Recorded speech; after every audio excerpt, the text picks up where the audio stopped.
চেয়ারের উপরে দাঁড়িয়ে শহীদ ওসমান হাদি কখনো বাংলাদেশের স্বাধীনতা সার্বভৌমত্বের কথা বলতো এবং আজকে তার মৃত্যুর আগেও তিনি বাংলাদেশের স্বাধীনতা সার্বভৌমত্ব টিকিয়ে রাখার জন্য বলে গেছেন। প্রিয় ভাইরা,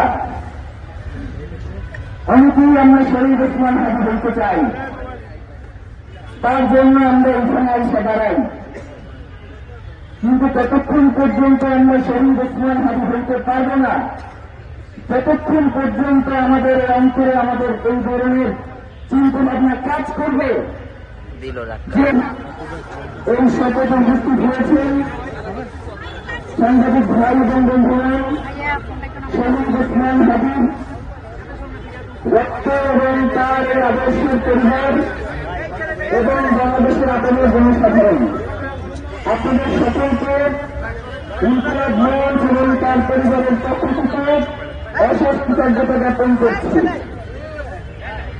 মহান আল্লাহ রাব্বুল আলামিন বলেছেন,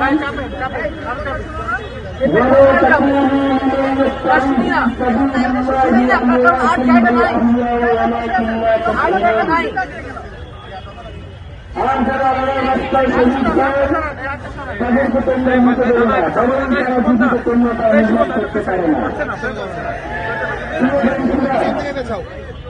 আজকে শহীদ ওসমান হাদি যিনি শাহাদাত বরণ করে আপনাদের এই পাশে শুয়ে আছেন, কিন্তু আপনারা যে এখানে চলে আসছেন, কেন চলে আসছেন?